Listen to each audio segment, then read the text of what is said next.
Hello everyone, welcome back to my channel, or welcome if you're new here. My name is Hannah. I'm so happy to have you here and welcome to a new video. Today I just wanted to have a nice sit down chit chat with you guys because I mentioned in a few vlogs past that I kind of wanted to bring more of these videos back and kind of have them be more like the podcast that I used to have. If you are a real one, Digital Diary with Elise, I don't think I'm gonna bring her back, but I do want to sometimes just have more sit down conversations here on my YouTube channel when I have topics I wanna talk about. And I do have a topic I wanna talk about today because it is currently May, and May is Mental Health Awareness Month, which is very important to me. I talk about mental health a lot on this channel because it is extremely important to me. I think it's extremely important to talk about, to destigmatize, to talk about different experiences, because there's usually somebody that can relate. If I can help one person or make one person feel less alone, that is why I'm here and why I do this. I shared last fall that I admitted myself to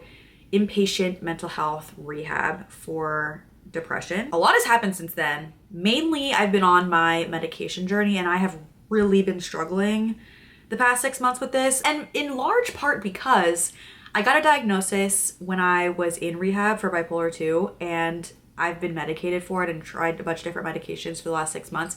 I ended up having an appointment with my psychiatrist, the one he didn't diagnose me with, the one at rehab did. I told him I got the diagnosis and he was treating it. And I had a conversation with him and I was like, listen, I don't really know if I align with this, if I feel that this is like the correct diagnosis for me. I think I did it first just because I was excited that I was making progress or felt like I uncovered something new. But as I sat with it longer, it wasn't sitting right with me. And he basically was like, yeah, I wouldn't have diagnosed you with that. So we can stop these medications. And I was like, okay, why didn't you say that? You should have said that sooner.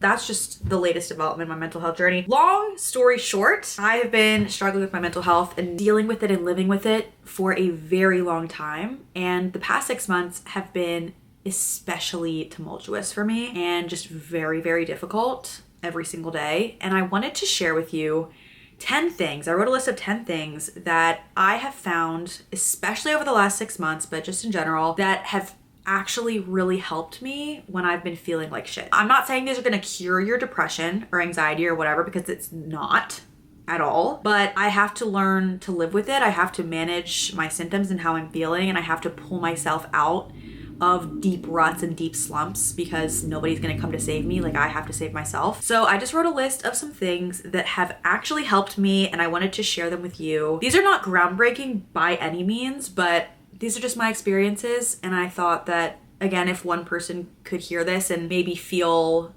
like they want to try something new, or I don't know, just get thinking about how they can improve their lives in little ways, that's what I'm here for. So I have my list on my phone and we're just gonna get started. The first thing that I wrote down, and this is a slept on one, but I've talked about this before, planning your meals for the week and knowing going into the week what you're going to be eating every day, because it is so important to fuel yourself. And I feel like when I'm not feeling well and I'm just down in the dumps, down bad, I don't want to put the effort in that I would typically put into things like taking care of myself, feeding myself well. That stuff just feels like it takes a lot more energy than I have to give. So that is some stuff that can fall to the wayside. But making sure that you're fueling yourself every day is so important. And without that, you're gonna feel worse. And there are ways to make that easier. This video is actually sponsored by one of my favorite ways to make that easier, which is Green Chef. I've been using Green Chef and talking about Green Chef for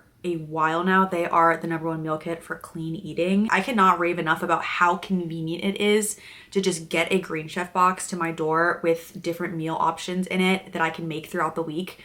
All of the ingredients already picked out, pre-portioned for me with the directions on a piece of paper that I can just follow. It just makes the entire process so much easier, and I know that I'm getting high quality, nutritious, whole foods. Green Chef's updated menu includes over 15 weekly recipes dedicated to longevity with whole foods that support healthy aging. They use ingredients you can recognize, and they also have free unlimited one-on-one nutrition coaching, which is really cool. Every Green Chef box delivers certified organic produce and responsibly sourced proteins and seafood, and they avoid ultra-processed fillers, so you can feel good about what you're getting in your box. They have different plans you can choose from, like Mediterranean, high protein, high fiber, plant-based. I do the balanced living plan, and I love how much it eliminates the friction from eating healthy and fueling yourself, like I was saying. I don't have to plan the meals. I don't have to go to the grocery store. All I do is follow the directions on the paper that they give me, and I know that I'm fueling myself with a meal that is good for me.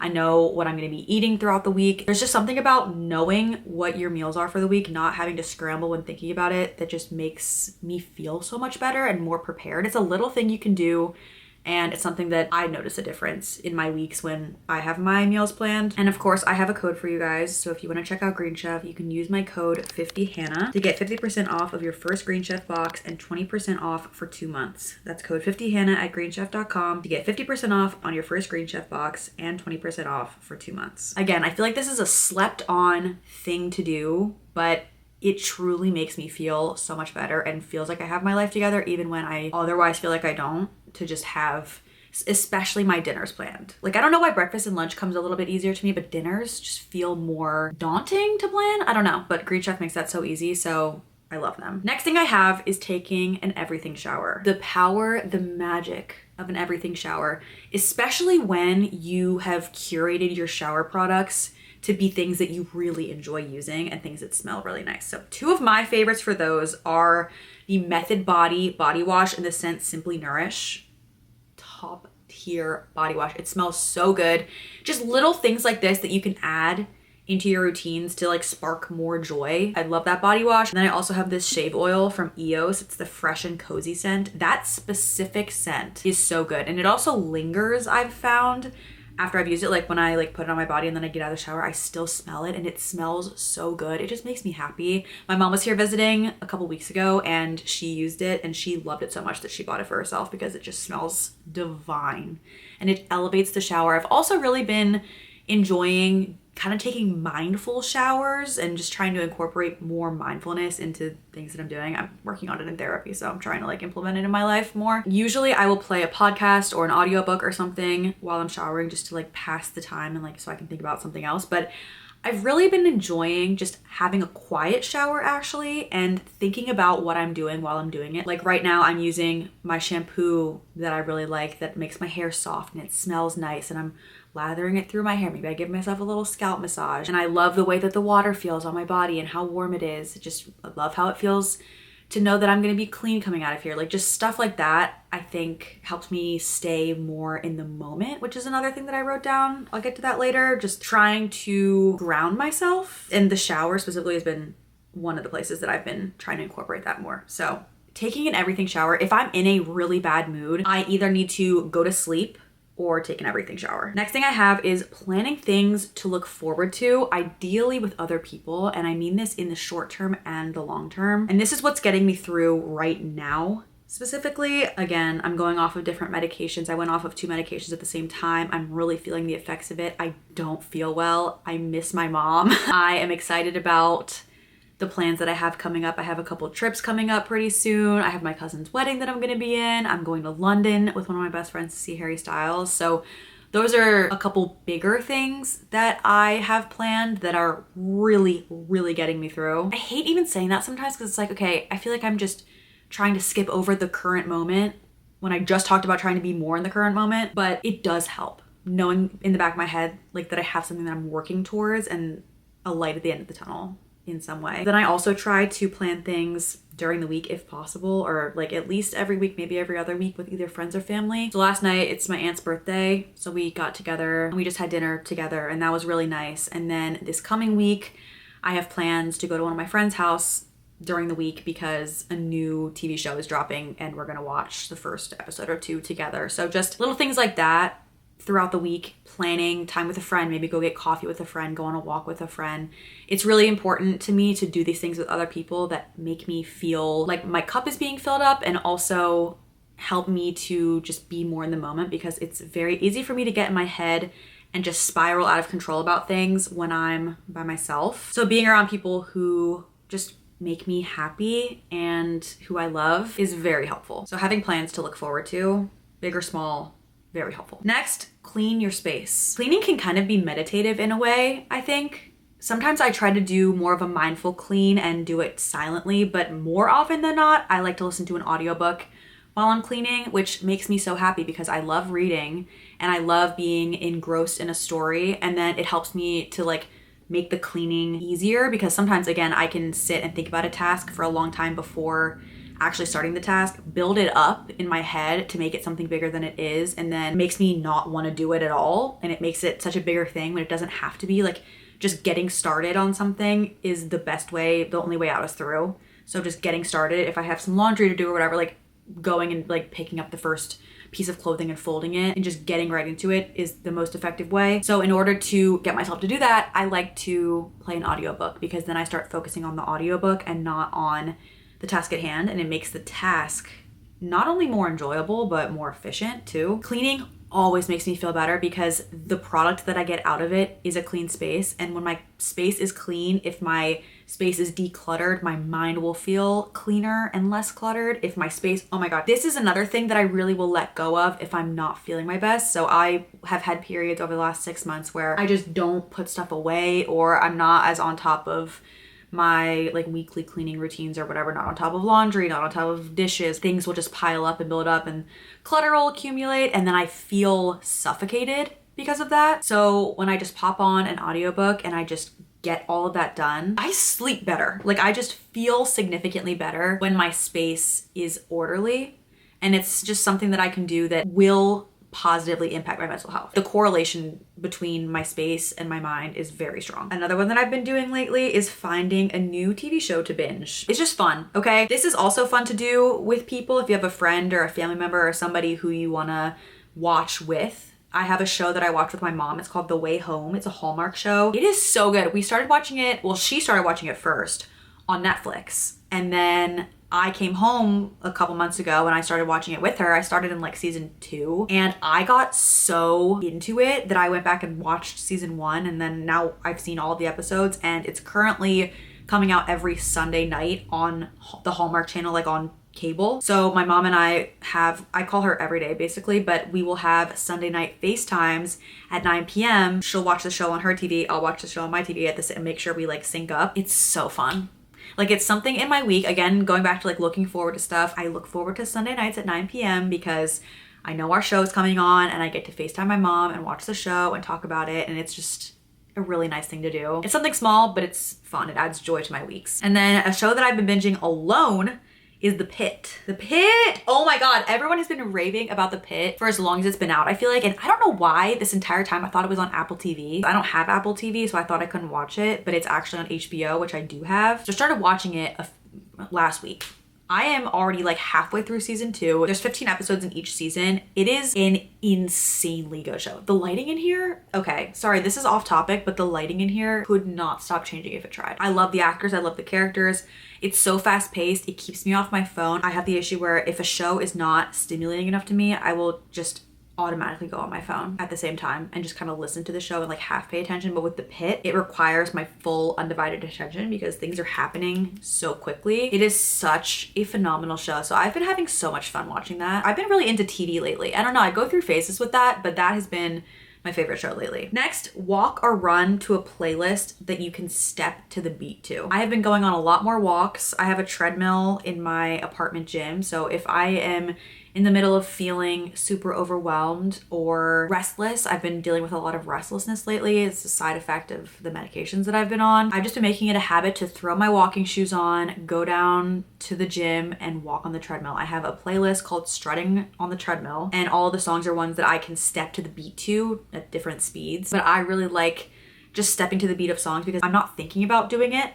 I'm just automatically doing it, and I'm also listening to music that I like, which is enjoyable, and I love music. Same with running. I have a running playlist too, and if I'm having an especially bad day or I'm really, really anxious, I'll just start running, and that really helps. Like, honestly, every time I just start running and then I like have a little 30-minute walk run period, I feel so brand new at the end of it. What the people say about running is true, unfortunately. Like, it does clear my mind, but the addition of the fun music is it pivotal for me. Charlie's over here. Hi. She's gonna watch. She's gonna listen. Having a playlist that you like to walk or run to makes a huge difference and just makes the activity way more fun. Going along with being social, Saying yes to social plans even if you really don't feel like it. I've had many such cases like this where I'll be invited to something and I'll say yes, but then when the time comes, maybe I'm having not so great a day or I'm having a super anxious time. And I am all for listening to yourself, listening to your body. If you feel that you need a day of solitude, intentional solitude, I am a 100% proponent for that. But solitude can slip into isolation very, very quickly if you are not practicing solitude intentionally. This is something we talked about in rehab, how solitude is intentional. It's for a dedicated period of time. Isolation is kind of just when you, again, isolate yourself, don't see or talk to other people for a long period of time. That is so easy to do, at least for me when I'm not feeling my best. My natural inclination is not like, oh, let me go be social, let me go talk to other people. Like if I'm not feeling good, I a lot of the time don't want to be around other people. Sometimes I do, but a lot of the time I don't. I would rather just kind of curl up in a ball and lay in my bed by myself. And I've done that, okay?